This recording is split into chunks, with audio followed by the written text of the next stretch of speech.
சந்திராஷ்டமம். இந்த வார்த்தையை கேட்டாலே மக்கள் எல்லாம் இப்போ பயப்படுறாங்க. சனிப்பெயர்ச்சி கூட அவ்வளோ பயப்படுறதில்ல.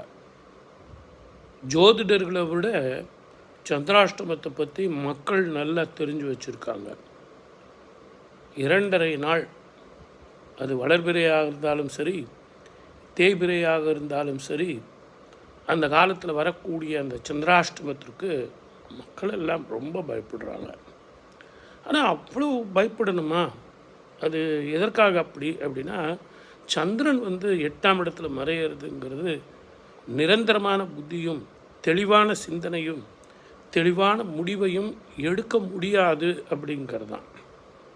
இதில் எக்ஸிஸ்டிங் ஜாப் இருக்குது இல்லைங்களா, ஏற்கனவே செய்யக்கூடிய வேலையை செய்யறது தப்பு இல்லை.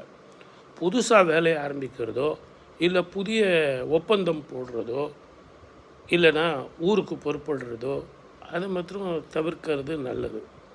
முடிஞ்ச வரைக்கும் அன்றைக்கி ஆர்கியூமெண்ட்டை விட்டுடுறது இன்னும் நல்லது. ஆனால் இதுக்கெல்லாம் அவ்வளோ ரொம்ப பயந்து நீங்கள் ஆஃபீஸே போகாமல், நிறைய பேர் ஆஃபீஸ் போகல. என்ன சொல்கிறாங்க அப்படின்னா, ஐயோ இன்றைக்கி சந்திராஷ்டமம் சார், ஒரு 2 நாள் லீவ் போட்டேன் சார் அப்படின்னு பயப்படுறாங்க. அந்த அளவுக்கு நீங்கள் பயந்து வீட்டில் சிறைவாசம் வாழணும் அப்படிங்கிறதுலாம் கிடையாது. முடிஞ்ச வரைக்கும் அடுத்தவங்களுக்கு உதவியாக இருங்க. அந்த சந்திராஷ்டம காலத்தில் தானங்கள் தர்மங்கள் செய்யுங்க. தானியங்கள் தானம் செய்யணும். சந்திராஷ்டம காலத்தில் வாயில்லா ஜீவன்களுக்கு உணவு தரணும். குறிப்பாக தண்ணி கொடுத்தீங்க அப்படின்னா அவ்வளோ நல்லது. சுவாமிக்கு கோவிலுக்கு போகிறீங்க அப்படின்னா பூக்கள் வெள்ளை மலர்னாலையும் பால் அபிஷேகமும் நீரினால் அபிஷேகமும் ஒரு 4 பக்கெட்டு தண்ணி பிடிச்சி எடுத்துகிட்டு சுவாமி அபிஷேகம் பண்ணுறதுக்கு நீங்கள் கொடுத்தீங்கன்னா கூட அதுவே போதும்.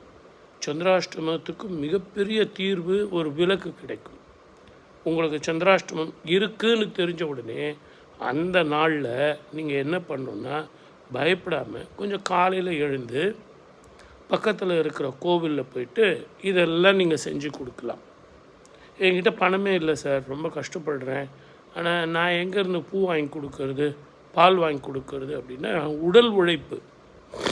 அந்த கோயிலில் போயிட்டு நீர் இறைச்சி கொடுங்க, இல்லைன்னா குழாயிலேருந்து நீள் பிடிச்சி அதை அபிஷேகத்துக்கு கொடுங்க. இதை செஞ்சிங்கனாலே அந்த சந்திராஷ்டமத்தினுடைய தாக்கம் இருக்காது. மொத்தத்தில் தானம் செஞ்சால் சந்திராஷ்டமம்